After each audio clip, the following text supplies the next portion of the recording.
देख रहे हैं गुलिस्तान न्यूज। अभी तक का उर्दू खबरनामा लेकर मैं आपका मेजबान गौहर कुछी आपकी खिदमत में हाजिर। तफसीलात से पहले सुर्खियों पर एक नजर।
और पेश है खबरों की तफसील। सबसे पहले बात, बड़ी खबर इस वक्त जम्मू कश्मीर की से आ रही है, जहां पर सीबीआई की कार्रवाई जारी है। सीबीआई की जानिब से जो एसआई सब इंस्पेक्टर की भर्ती में जो घोटाला हुआ था, उस मामले को लेकर सीबीआई की जानिब से 33 मकामात पर छापामारी की जा रही है, जिसमें जम्मू के साथ साथ श्रीनगर और श्रीनगर के साथ साथ ही कई ऐसे इलाके हैं जहां पर हरियाणा, गांधीनगर, गाजियाबाद, बेंगलुरु, दिल्ली और दीगर कई मकामात पर यानी कि 33 मकामात पर सीबीआई की जानिब से छापे मारे जा रहे हैं और इस वक्त तलाशी जारी है। आपको बताते चले कि एसआई जो सब इंस्पेक्टर का भर्ती अमल का मामला, जिसका वो जो लिस्ट था बाहर मंजर पर आया था, उसके बाद ही उसमें घोटाला हुआ, उसके बाद ही उसे मनसूख किया गया था। उसके बाद अब तहकीकात उस पर चल रही है और अब इस तहकीकात के दौरान अब सीबीआई की जानिब से कार्रवाई की जा रही है। ये आप देख सकते हैं कि सीबीआई की जानिब से किस तरह कार्रवाई जारी है। वहां पर इस वक्त तलाशी ली जा रही है, अफराद खाना से पूछताछ होने के साथ साथ घर की भी तलाशी ली जा रही है। जम्मू के मुख्तलिफ इलाकों के अंदर, श्रीनगर के अंदर भी सीबीआई की जानिब से छापेमारी हो रही है। उसके साथ साथ ही 33 मकामात पर सीबीआई की जानिब से छापे मारे जा रहे हैं। जम्मू के साथ साथ श्रीनगर, हरियाणा, गांधीनगर, गाजियाबाद, बेंगलुरु, दिल्ली और दीगर कई मकामात पर यानी कि 33 ऐसे मकामात हैं जहां पर सीबीआई की जानिब से छापे इस वक्त छापामारी हो रही है और तलाशी ली जा रही है, अफराद खाना से पूछताछ की जा रही है। मुतअद्दिद मकामात पर एसआई सब इंस्पेक्टर भर्ती अमल का जो घोटाला मामला सामने आया था, उसके बाद ही सीबीआई की जानिब से जो पहले वो लिस्ट इंतजामिया की जानिब से मनसूख किया गया था, उसके साथ साथ ही 2 ऐसे भर्ती अमल थे, जिनमें से फाइनेंस अकाउंटेंट असिस्टेंट का एक और साथ ही साथ जो जल शक्ति में इंजीनियर का जो एक मामला लिस्ट था, उससे भी मनसूख किया गया। और ये 3 बैक टू बैक ऐसे भर्ती अमल थे जिन्हें मनसूख करना पड़ा क्योंकि इनमें घोटाले हुए थे, लेकिन एसआई का मामला सुर्खियों में पहले रहा। उसके बाद ही इसे मनसूख किया गया और मनसूखी के बाद ही सीबीआई की जानिब से इसमें तहकीकात की जा रही है और कई ऐसे अफराद पर भी पूछताछ की जा रही है, तलाशी ली जा रही है। जो एसएसबी यानी कि एसएसबी सर्विस सिलेक्शन बोर्ड के साबिक चेयरमैन, उनसे भी पूछताछ की जा रही है, उनके घर पर भी छापामारी हुई है। ये इस वक्त की बड़ी खबर आ रही है कि जहां पर सीबीआई की जानिब से लगातार कार्रवाई की जा रही है। एसएसआई भी जहां पर उनसे भी पूछताछ की जा रही है और पुलिस, जम्मू कश्मीर पुलिस में कुछ ऐसे अफसरान हैं, डीएसपी और साथ ही साथ सीआरपीएफ एहलकारों से भी पूछताछ की जा रही है और उनके घरों पर भी इस वक्त छापामारी हो रही है। ये बड़ी खबर इस वक्त आ रही है, जहां पर पुलिस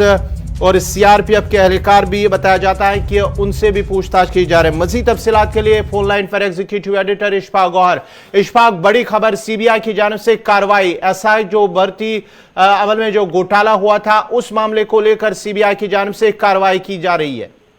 देखिए बिल्कुल ये एक बड़ी डेवलपमेंट हुई है, क्योंकि लगातार ये पूछा जा रहा था कि जनाब बड़ी मछलियों पर हाथ नहीं डाला और आपने लिस्ट तो कैंसिल किया है। लेकिन आपको याद होगा जब पिछले दिनों कॉन्क्लेव हमारा हुआ था जम्मू के अंदर, तो वहां पर लेफ्टिनेंट गवर्नर मनोज सिन्हा साहब ने इस बात पर जोर दिया था, थ्रेश दिया था कि सूरत हाल जिस तरीके की भी हो किसी को नहीं बख्शा जाएगा और हर मुमकिन कोशिश की जाएगी कि जो कल्प्रिटों को अरेस्ट किया जाए और उन्हें सजा दी जाए। तो लगातार अभी जो हमारे पास इत्तला है वो ये है कि मुल्क के अंदर तकरीबन 33 मकामात ऐसे हैं जहां पर इस वक्त सीबीआई के टॉप ऑफिशियल्स कार्रवाई कर रहे हैं, जिनमें श्रीनगर भी है, जम्मू भी है, बेंगलुरु है और इसी तरीके से दीगर इलाके हैं जहां पर यह छापामारी चल रही है। जब ये छापामारी की हम बात कर रहे हैं तो सीबीआई ने थोड़ी देर पहले जो फॉर्मर चीफ रहे हैं एसएसआरबी के, उनके घर पर भी छापा मारा है। जो वहां पर और ऑफिशियल्स हैं उनके घरों पर भी छापामारी की गई है। दरअसल ये आपको याद होगा और हमारे नाजरीन को भी याद होगा कि जब सब इंस्पेक्टर भर्ती लिस्ट सामने आया था तो उसी वक्त ये साफ हुआ था कि इसमें धांधलियां हुई है, क्योंकि चंद मखसूस इलाकों से बहुत सारे बच्चों ने क्वालिफाई किया था और जब बहुत सारे उन बच्चों ने क्वालिफाई किया था जिनका मेरिट लिस्ट साबिका इम्तिहानों में काफी मायूस कुन था, तो सवाल काफी ज्यादा उठे थे और जो क्वालिफायर्स थे जिन्हें यह उम्मीद थी कि वो टॉप लिस्ट करेंगे, वो टॉप मेरिट लिस्ट में आएंगे, उन्होंने सवाल उठाया, हुई एंड क्राई उठा, जिसके बाद लेफ्टिनेंट गवर्नर साहब ने इस बात का ऐलान किया था कि इंक्वायरी होगी। इंक्वायरी ने अपनी रिपोर्ट जो है, इंक्वायरी कमेटी ने अपनी रिपोर्ट जो है वो कमेटी को सौंप दी थी और उसके फौरन बाद हमने देखा कि लेफ्टिनेंट गवर्नर साहब ने यह फैसला लिया कि इस पूरे मामले पर जो है वो सीबीआई इंक्वायरी होगी। एफआईआर उन्होंने दर्ज किया था। एफआईआर दर्ज होने के साथ ही सीबीआई ने अपने तरीके से मजीद इंक्वायरी की और आज हम देख रहे हैं कि इतने बड़े पैमाने पर छापामारी हो रही है और ये सिर्फ और सिर्फ सब इंस्पेक्टर वाले मामले पर है। इशफाक, यहाँ आपसे जानना चाहूंगा, जो एसआई वाले मामले पर इस वक्त जो है छापामारी हो रही, क्या जो दो मजीद जो जिनकी बात करेंगे हम FAA यानी कि फाइनेंस अकाउंटेंट असिस्टेंट और साथ ही साथ जो जल शक्ति में इंजीनियरों का मामला, उस मामले को लेकर भी क्या इस तरह की कार्रवाई आने वाले दिनों में देखने को मिलेगी? मैं बिल्कुल उसी बात की ओर आ रहा था। जहां तक ये अभी छापामारी हो रही है, ये सिर्फ और सिर्फ सब इंस्पेक्टर की भर्तियों को लेकर लगभग 33 मकामात पर हो रही है और रेड जो है वो SSRB के ऑफिशियलों पर हुए हैं, जम्मू कश्मीर पुलिस के कुछ अफसरों पर हुए हैं, DSP रैंक के अफसर जो है उनके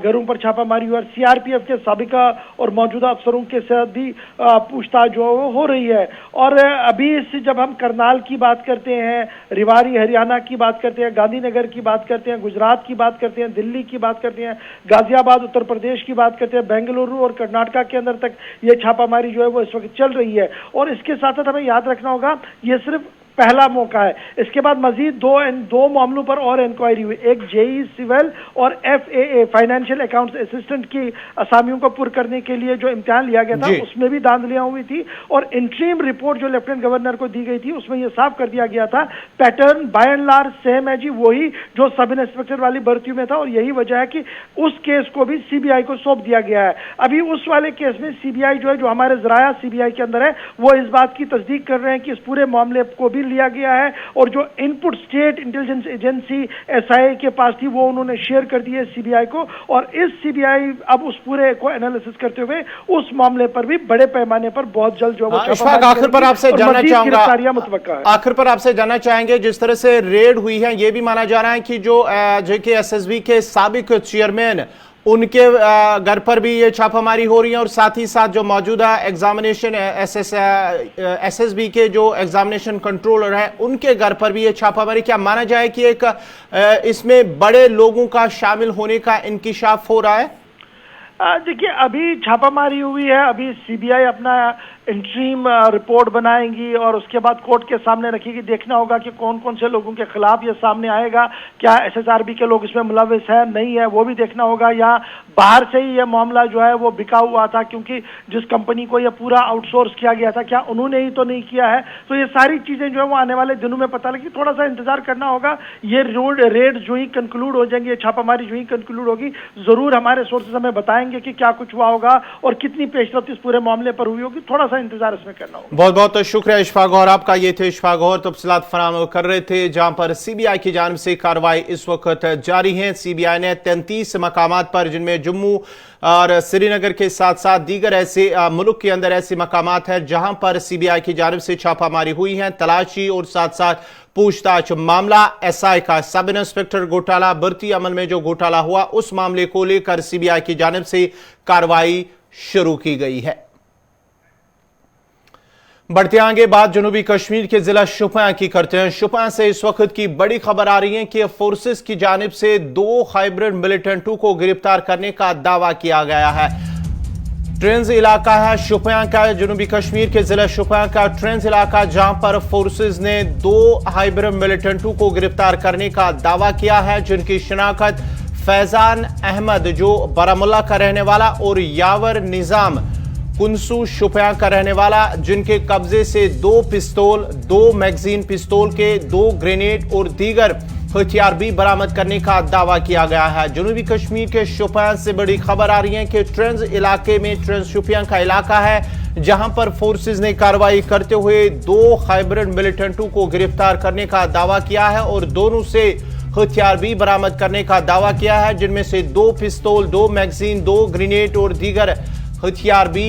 बरामद करने का दावा किया गया है।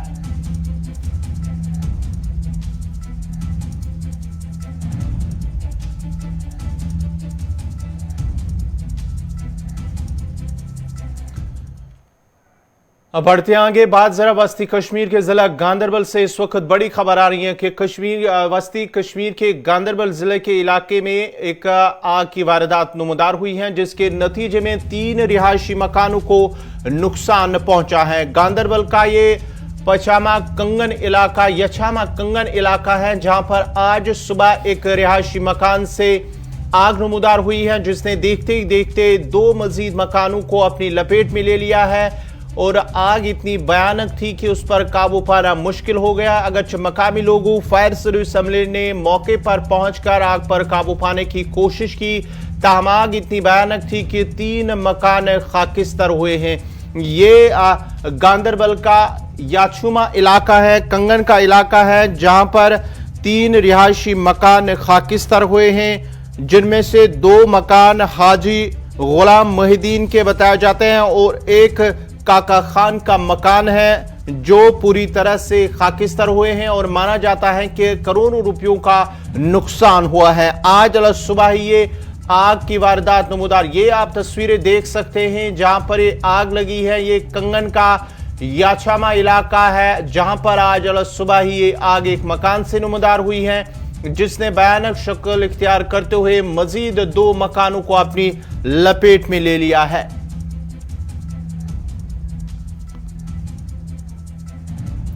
कंगन का याचुमा इलाका जहां पर आज सुबह, याचुमा इलाका है कंगन का, जहां पर आज सुबह ही एक मकान से अचानक आग नमूदार हुई। ये देख सकते हैं हम ताजा तस्वीरें, याचुमा कंगन का इलाका है। लोग इस पर आग पर काबू पाने की कोशिश कर रहे हैं, लेकिन जब तक वहां पर फायर सर्विस अमला पहुंचता, वहां पर आग पर काबू पा लेता, तब तक काफी देर हो चुकी थी और 3 रिहायशी मकानों को नुकसान पहुंचा है। मुतासरीन ने अब इंतजामिया से इमदाद की अपील भी की है, क्योंकि करोड़ों रुपयों का नुकसान हुआ है आग की इस वारदात में।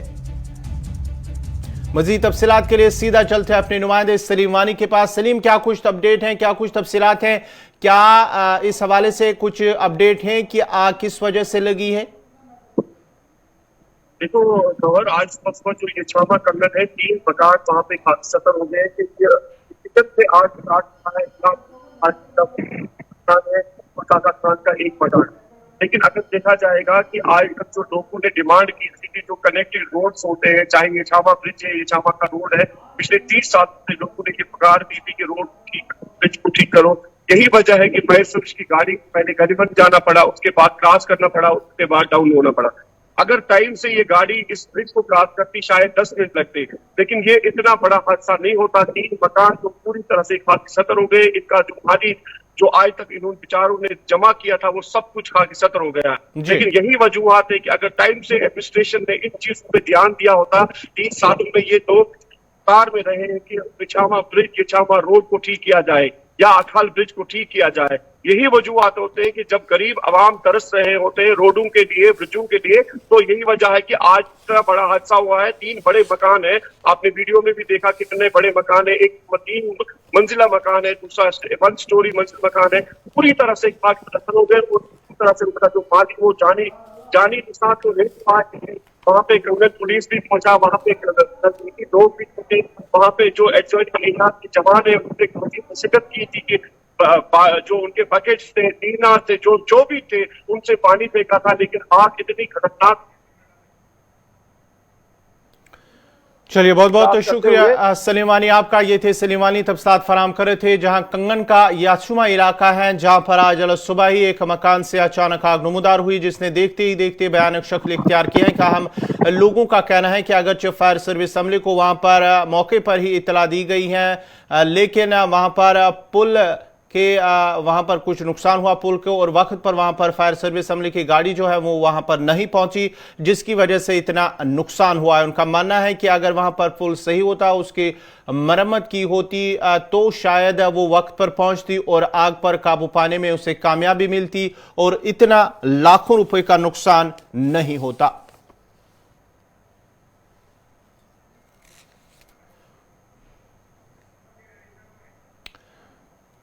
और अब बढ़ते आगे, बात जरा G20 भी करते हैं, क्योंकि भारत अब दिसंबर 2022 से शुरू होने वाले G20 ममालिक में वो अब G20 का समिट का जो शेड्यूल है वो जारी हो चुका है। करीब 200 से ज्यादा G20 इजलासों की मेजबानी करेगा। G20 दुनिया की बड़ी तरक्की याफ्ता आइंदा साल सितंबर में शुरू होगा G20 का इजलास। अब भारत को इसकी मेजबानी मिली है। दिल्ली में 9 से 10 सितंबर को G20 सरबराहन की एक इजलास होगा। ये 1 दिसंबर 2022 से 30 नवंबर 2023 तक एक साल के लिए भारत को इसकी मेजबानी की उसे मिली है, मेजबानी कर सकता है भारत। अब 1 दिसंबर 2022 से 30 नवंबर 2023 यानी कि एक साल के लिए अब इस G20 लीडर्स की जो समिट है, जो इजलास है, वो 9 और 10 सितंबर 2023 को दिल्ली में होगा। ये उनका इजलास। आपको बताते चले कि इस सरबराही इजलास में G20 सरबराही इजलास में दुनिया की बड़ी तरक्की याफ्ता और तरक्की पजीर मईशतों का एक बैनुल हुकूमती फोरम है, जिसमें अर्जेंटीना, ऑस्ट्रेलिया, ब्राजील और कनाडा, चीन, France, Germany, Bharat, Indonesia, Italy, Japan, जमहूरिया कोरिया, मेक्सिको, रूस, सऊदी अरब, जनूबी अफ्रीका, तुर्की, बरतानिया, अमेरिका और यूरोपीय यूनियन शामिल है। इस खबर पर मजीद बात करने के लिए हमारे साथ है फोन लाइन पर रहमत कलीम। रहमत, क्या कुछ तफसीलात है इस हवाले से? अगर हम बात करेंगे, एक साल के लिए भारत अब इसकी मेजबानी करेगा, जो बाज़ाब्ता तौर पर दिसंबर या दिसंबर से शुरू होकर 30 नवंबर 2023 तक जारी रहेगा। जी देखिए, बिल्कुल भारत के पास एक साल के लिए इसकी सदारत आ रही है, चूंकि एक साल जो G20 के ममालिक हैं, G20 के सरबराहान हैं, उन तमाम ममालिक में से हर किसी को एक साल के लिए इस ग्रुप की या ये कहिए कि इस ऑर्गेनाइजेशन की सदारत का मौका मिलता है। और इस बार हिंदुस्तान को मिला है, जिसकी मुद्दत बाज़ाब्ता तौर पर दिसंबर के इसी महीने में, इसी साल के दिसंबर के महीने में शुरू हो रहा है। और दिसंबर से लेकर के अगले साल नवंबर तक एक साल जब पूरे हो जाएंगे, तब तक के लिए भारत की सदारत रहेगी। इस दौरान हिंदुस्तान में, चूंकि हर साल एक मुल्क को इसकी सदारत इसलिए भी दी जाती है कि उस दौरान G20 के इजलास मुनाकिद कराए जाएं। और इस इजलास के पीछे की जो वजह है वो एक बड़ा एजेंडा है, जो ग्लोबल लेवल पर अगर आप देखें तो G20 के जो ममालिक हैं, उन ममालिक के GDP को अगर देखें तो इन ममालिक का GDP ही पूरी दुनिया के GDP के 85% हिस्सा है, यानी G20 में जितने ममालिक हैं। अब जो शेड्यूल जारी किया गया है, चूंकि भारत सरकार के पास सदारत आ रही है, प्रेसिडेंसी आ रही है, तो तैयारियां पहले से चल रही थी, ऐलान पहले से किया गया था, लेकिन अब इब्तिदाई शेड्यूल जारी कर दिया गया है। और इस इब्तिदाई शेड्यूल में एक तरफ ये बताया गया है कि जैसे ही भारत सरकार के पास सदारत इसकी शुरू होगी, प्रेसिडेंसी अंडर इंडियन गवर्नमेंट आएगी, उसके साथ ही बाज़ाब्ता तौर पर इजलास का आगाज हो जाएगा। करीब 200 के आसपास इजलास मुनाकिद कराए जाएंगे। इसके लिए हिंदुस्तान के कई शहरों का इंतखाब किया जा रहा है। वहाँ जो लवाजमात होते हैं, उन तमाम लवाजमात के हवाले से गौर खोज किया जा रहा है। लेकिन इसमें सबसे अहम यह है कि G20 के जो आला हेड होते हैं, आला सरबराहान होते हैं, जिनमें खासतौर से प्रेसिडेंट हो या प्राइम मिनिस्टर हो, इन जो लीडरान लीडरान होते हैं, इन लीडरान की मीटिंग पर सबकी खास नजर होती है। और इसके हवाले से जो बताया जा रहा है कि दिल्ली में ये प्रोग्राम जो चाहे वो अगर G20 में हमारे चीन है, चीन के सदर अगर आना चाहें तो वो आ सकते हैं, या दूसरे मुल्कों के सदर हैं या प्राइम मिनिस्टर हैं वो जब आएंगे तो उनकी जो मुलाकात होने वाली है, जो सबसे अहम मीटिंग होने वाली है, वो 9 से 10 सितंबर 2023 को होने वाली है। 9 से 10 सितंबर 2023 को सबसे अहम मीटिंग होगी और ये दिल्ली में 2 दिन की मुलाकात होगी। लेकिन उससे पहले G20 का इजलास पहले ही शुरू हो चुका होगा, चूंकि इब्तदाई इजलास के साथ ही एक लंबी चौड़ी लिस्ट बनती है जिसमें 200 से आसपास जब इजलास होनी हो तो एक हफ्ता में भी इसे कंक्लूड नहीं कर सकते। तो जैसे ही हिंदुस्तान के सदारत का आगाज होगा उसके साथ ही बाकायदा तौर पर शेड्यूल तैयार किया जाएगा कि कौन सी मीटिंग कब होगी, G20 के इजलास कौन से।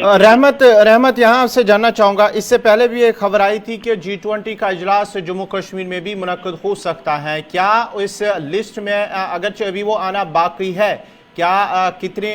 कहां पे ये शेड्यूल होने की तवक्का की जा रही है कि जो सदारत भारत कर रहा है? जी देखिए, बिल्कुल G20 के जो 200 के आसपास इजलास होने वाले हैं उनमें ज्यादातर जो इजलास होने हैं 8 से 10 स्टेट ऐसे हैं जिनका अभी तक के जिक्र आया है। सोर्सेस की माने तो एक तो जम्मू कश्मीर के हवाले से श्रीनगर का नाम है, जम्मू का भी नाम है। दूसरी तरफ अगर देखें तो इधर अहमदाबाद, गुजरात का अहमदाबाद, तेलंगाना का हैदराबाद है, मुंबई का महाराष्ट्र का पुणे है, और इसके अलावा औरंगाबाद का भी नाम आ रहा है। साथ ही साथ यूपी के लखनऊ का जिक्र किया गया है और कानपुर का भी है, दिल्ली का जिक्र है, और इस तरह से मध्य प्रदेश के अगर देखें तो बेंगलुरु का जिक्र है। तो ये जो वो शहरें हैं, ये जो बड़ी बड़ी सिटीज हैं जिन शहरों को अभी फहरिस्त में रखा गया है, लेकिन हतमी तौर पर इन शहरों का नाम अभी तक के मंजूरी नहीं मिली है, चूंकि जाहिर सी बात है जब दूसरे ममालिक के मेहमान आ रहे हैं और G20 काफी असर रसूख वाले ममालिक का ग्रुप है, इन ग्रुप के साथ जिस तरह की मीटिंग होगी और जो मुद्दे होंगे उन मुद्दों के हिसाब से अगर देखें तो ये इजलास और ये सदारत का दौर काफी अहम है। और ऐसे वक्त में जब दुनिया पूरी हंगामी कैफियत में गुजर रही हो तो इस तरह के इजलास जो बड़े पैमाने पर मुनक्किद होने जा रहे हैं उसको कामयाबी के साथ इख्तिताम तक पहुंचाना एक बड़ा चैलेंज है, और इस चैलेंज को टैकल करने के लिए भारत सरकार की तैयारी चल रही है। चंद शहरों के नाम जरूर अभी मुंतखब किए गए, यानी कि टेबल पे हैं, और उन पर अभी मोहर लगाना बाकी है। लेकिन यह है कि बताया जा रहा है कि जैसे ही सदारत मिलेगी, यानी 1 दिसंबर से जैसे ही ये शुरू होगा हिंदुस्तान की प्रेसिडेंशियल का दौर, उसके साथ ही बाकायदा तौर पर आप देखेंगे कि इस तरह के फैसले आने शुरू हो जाएंगे कि पहले दौर की जो मीटिंग होगी किन किन मुल्कों को आना है, G20 के कौन कौन मेंबरान आएंगे, और इसमें कुछ NGOs आते हैं, कुछ ग्रुप हो जो आलमी तंजीमें होती हैं, उन तंजीमों को भी मदऊ किया जाता है। उन तंजीमों में खासतौर से वर्ल्ड हेल्थ ऑर्गेनाइजेशन हो या WTO हो या फिर UN हो, इस तरह के जो बड़े बड़े इदारे हैं, वर्ल्ड लेवल फोर्स हो, इस तरह के बड़े बड़े इदारों को भी मदऊ किया जाता है, IMF हो। तो इस तरह की जो तंजीमें होती हैं, ये तंजीमें भी आती हैं, क्योंकि ये पूरी तरह से अगर देखें तो कहीं ना कहीं इर्द गिर्द आलमी मईशत के ही घूमता हुआ नजर आता है इस तरह का ये G20 का ग्रुप। तो इसको देखते हुए जिस तरह की तैयारियां हैं, उन तैयारियों को लेकर के एक तरफ काम चल रहा है, लेकिन वक्त लगता है, और उन तैयारियों के हवाले से जिन शहरों का हमने नाम लिया उन शहरों को ये समझने की कोशिश की जा रही है कि वहां इजलास कराना कितना सूदमंद साबित होगा, क्योंकि इंडस्ट्री के डिपार्टमेंट से हो, इंडस्ट्रियल सेक्टर के लोग हों या फिर बिजनेस सेक्टर के हों या फिर दूसरे शोबे के लोग हों, क्या किस किस स्टेट में किस तरह के प्रोग्राम मुनाकिद कराए जाएं ताकि उससे जुड़े हुए लोग, उससे जुड़े हुए कमेटियां, उससे जुड़े हुए जो NGOs हैं, उससे जुड़े हुई जो तंजीमें हैं, उससे जुड़े हुए जो लोग हैं, उनके पहुंचने में कोई दिक्कत न हो। तो इस तरह से बाकायदा तौर पर खाका, मुनज़्ज़म खाका तैयार करने की कोशिश की जा रही है। अगले आपको दिसंबर का जैसे महीना शुरू होगा, दिसंबर के दूसरे हफ्ते तक के आपको मालूम हो जाएगा कि शेड्यूल जारी कर दिया गया है। पहले दौर के इजलास जो 200 ममालिक 200 इजलास होने हैं, उसमें से 50 इजलास कहां किस तरह से किस डेट को होंगे, और इस तरह से जब ये इजलास शुरू होगा तो फिर सितंबर तक पहुंचते 9 और 10 सितंबर तक बताया जा रहा है कि जो सरबराहान हैं, हिंदुस्तान के हो, चीन के हो या फिर फ्रांस के हो, जर्मनी के हो या इंडोनेशिया के हो, इटली के हो, जापान के हो, कोरिया के हो, मैक्सिको के हो, सऊदी अरब के हो, साउथ अफ्रीका के हो, तुर्की के हो, UK के हो यानी बरतानिया के हो या अमेरिका के, तो इन तमाम ममालिक के सरबराहान जो होंगे वो 9 और 10 तारीख को आपको दिल्ली में नजर आएंगे, चूंकि उनको बाकायदा तौर पर दिल्ली में मीटिंग करनी है। और G20 का सबसे फाइनल और सबसे पावरफुल जो इजलास होता है वो सरबराहान के हेड का होता है, चाहे अमेरिकी प्रेसिडेंट जो बाइडेन आ रहे हों, या फिर अगर तुर्की के रजब तैयब एर्दोगान आ रहे हों, या फिर चाइना के शी जिनपिंग आ रहे हो, कनाडा के जस्टिन ट्रूडो आ रहे हों, या फिर ब्राजील से आ रहे हों, जर्मनी से आ रहे हों, या फ्रांस से आ रहे हों, तो इन तमाम ममालिक के जो हेड होते हैं, प्रेसिडेंट या प्राइम मिनिस्टर होते हैं, इन तमाम की मीटिंग 9-10 को होगी। लेकिन उससे पहले ये सारे इजलास जो 200 के आसपास बताए जा रहे हैं, ये सब के सब खत्म हो जाएंगे, मुकम्मल हो जाएंगे, और उसका कंक्लूजन बाकायदा तौर पर एक नए रोड मैप के साथ 9 और 10 बहुत सितंबर बहुत को शुक्रिया आपको रहमत कलीम आपका। ये थे रहमत कलीम तफसीलात फराम कर रहे थे। जहां शेड्यूल जारी हुआ है G20 सरबराह इजलास का, G20 समिट का शेड्यूल जारी हुआ है, जिसमें करीब भारत जो है अब इसकी सदारत करेगा, मेजबानी करेगा 1 दिसंबर 2022 से 30 नवंबर 2023, यानी कि 1 साल के लिए, जिसमें करीब 200 इजलास मुल्क भर में उनका इनिकाद होगा, मुनक्कद होंगे 200 के करीब इजलास। उसके साथ ही 9 और 10 सितंबर 2023 को दिल्ली में इन सरबराहान जो G20 लीडर्स हैं, उन सरबराहान की एक मीटिंग होगी। उससे पहले ही जितने भी इजलास होंगे वो मुनक्कद होंगे। तो आखिर पर जो है 9 और 10 तारीख को G20 लीडर्स का इजलास दिल्ली के अंदर मुनक्कद होगा। नाजरीन, इसी के साथ ही उर्दू खबरनामा इख्तिताम पज़ीर हुआ चाहता है। अपने मेजबान गौहर कुछे को इजाजत दीजिए। अल्लाह हाफिज।